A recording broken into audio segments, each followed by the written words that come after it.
Assalamualaikum warahmatullahi wabarakatuh. Selamat siang.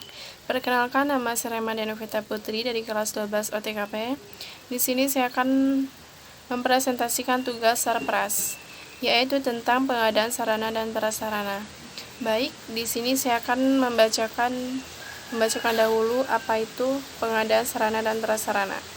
Di sini saya akan bacakan menurut Sondang P. Siagian. Pengertian perencanaan pengadaan sarana dan prasarana. Perencanaan itu dapat diartikan sebagai keseluruhan proses perkiraan dan penentuan secara matang hal-hal yang akan dikerjakan di masa yang akan datang dalam rangka pencapaian tujuan yang telah ditentukan. Nah, seperti itu yang sudah saya bacakan. Terus saya akan menjelaskan juga pengadaan fasilitas kantor. Pengadaan ini berarti kegiatan menyediakan barang-barang fasilitas kantor yang bisa digunakan untuk keperluan pekerjaan kantor dan menyelesaikan pekerjaannya. Adapun pengadaan fasilitas itu berupa tanah, bangunan, perabot atau buku, dan bisa juga kendaraan. Lalu di sini perencanaan pengadaan Sarpras, yaitu suatu proses memikirkan dan menetapkan program pengadaan fasilitas kantor. Jadi ketika kita akan mengadakan atau pengadaan Sarpras, kita harus memikirkan dan menetapkan atau kita harus membuat program agar bisa berjalan dengan lancar atau bisa fasilitasnya terpenuhi. Seperti itu.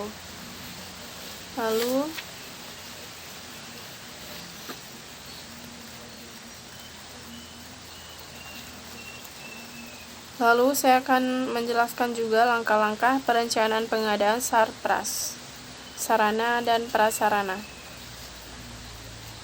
Ini menurut Soekarno menjelaskan langkah-langkah perencanaan pengadaan Sarpras, yaitu menampung, menyusun, memadukan rencana kebutuhan dengan dana atau anggaran. Terus memadukan rencana atau daftar kebutuhan. Lalu penetapan rencana pengadaan akhir. Di sini juga ada pengadaan fasilitas kantor dilakukan dengan berbagai cara, yaitu lelang, atau bisa juga membeli atau menjual fasilitas. Terus penunjukan langsung. Penunjukan langsung itu bisa berupa barang yang ditaruh atau bisa ditunjukkan kepada orang-orang umum atau bukan pegawai atau karyawan kantor. Terus kita juga bisa membeli dan bahkan bisa membuat sendiri. Lalu kita bisa menerima hibah dari pihak lain. Misalnya pemerintah menghibahkan beberapa unit komputer untuk beberapa karyawan, seperti itu. Terus dalam pelaksanaannya, pengadaan ini harus memperhatikan hal-hal seperti mengikuti prosedur pengelolaan perbekalan, menentukan jenis, kualitas, dan kuantitas perlengkapan yang diperlukan. Terus menyediakan dan menggunakan perlengkapan kantor dalam kegiatan operasional. Jadi, ketika akan pelaksanaannya, kita harus mengikuti prosedur. Terus kita harus banget menentukan jenis, kualitas, dan kuantitas perlengkapan yang harus kita perlukan gitu. Dan tentu saja kita harus menyediakan perlengkapannya. Lalu di sini ada perencanaan permintaan sarana dan prasarana. Usulan permintaan Sarpras, yaitu suatu kegiatan meminta sejumlah sarana maupun prasarana yang dibutuhkan untuk memenuhi kebutuhan kantor terhadap staf Sarpras. Jadi, ketika akan ada suatu kegiatan meminta sejumlah Sarpras, kita juga bisa memberi usulan atau meminta usulan untuk memenuhi fasilitas agar kegiatannya berjalan dengan lancar. Lalu di sini juga ada langkah-langkah pengadaan peralatan kantor, yaitu pengajuan surat permohonan ke gudang, pemeriksaan stok barang di gudang oleh petugas. Lalu jika ada barang diberikan dengan bon pengeluaran, dan kalau jika tidak ada, petugas memberikan nomor pada surat permohonan dari buku induk.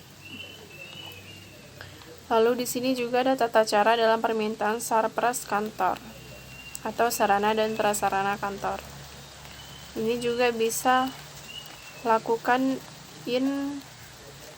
inventarisasi, membuat laporan, buat analisis kebutuhan dan survei, buat permohonan pengadaan ke atasan, jika disetujui rencanakan anggaran, lalu pilih sasaran produsen, lalu alokasikan sarpras atau lalu simpan dengan rapi sampai dibutuhkan. Lalu di sini ada pengadaan barang yang perlu direncanakan. Misalnya itu ada juga barang habis pakai. Kita bisa merencanakan atau bisa menyusun daftar perlengkapan, menyusun perkiraan biaya, menetapkan skala prioritas dengan dana yang tersedia juga. Jadi kita nggak boleh asal-asalan, harus memprogram. Terus menyusun rencana pengadaan barang tersebut menjadi rencana triwulan dan kemudian menjadi rencana tahunan.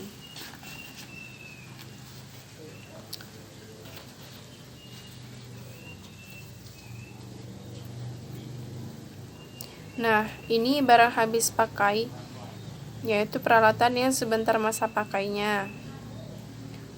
Di sini saya akan sebutkan contoh barang-barang habis pakai, yaitu stop map folio.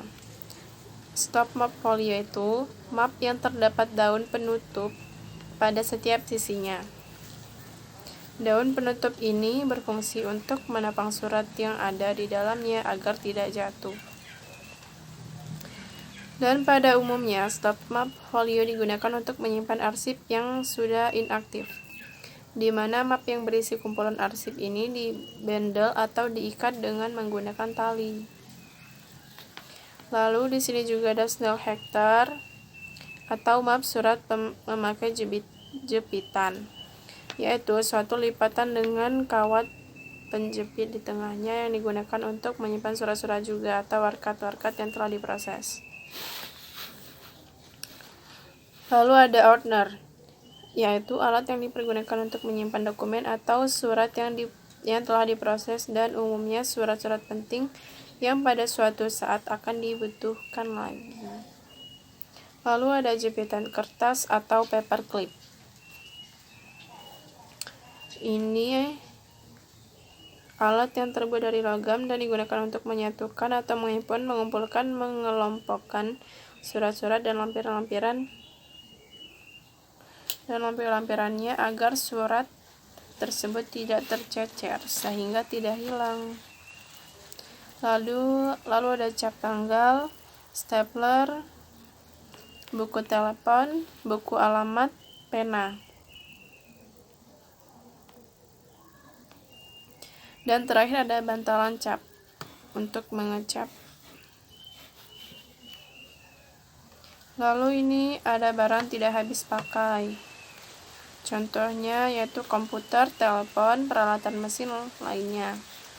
Karena komputer, telepon, atau peralatan mesin itu tidak habis pakai. Misalkan komputer itu dan peralatan yang lain seperti elektronik itu masa habis pakainya bisa jangka panjang. Jadi kalau udah habis, atau rusak, tidak bisa dipakai lagi. Lalu di sini ada produsen pengadaan barang tidak habis pakai. menyusun analisis dan menganalisis keperluan perlengkapan sesuai dengan rencana kegiatan, serta dengan memperhatikan barang yang masih layak pakai, melakukan perkiraan biaya yang diperlukan sesuai dengan standar yang telah ditetapkan, terus menetapkan skala prioritas menurut dana urgensi kebutuhan, dan menyusun rencana pengadaan tahunan.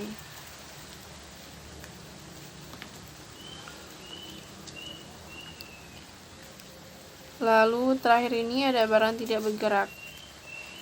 Contohnya tanah.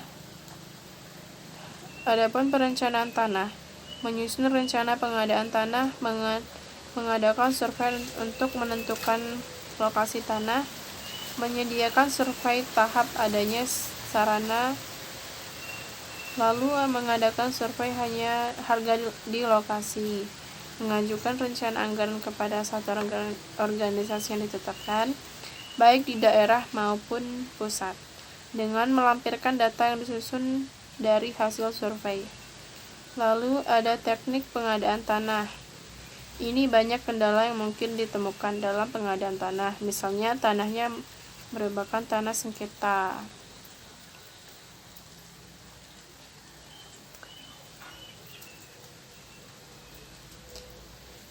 Yang saya sebutkan tadi termasuk fasilitas kantor, dari barang-barang habis pakai, tidak habis pakai, maupun barang tidak bergerak. Jadi cukup segitu saja presentasi dari saya. Mohon maaf jika kurang jelas. Saya akhiri. Wassalamualaikum warahmatullahi wabarakatuh.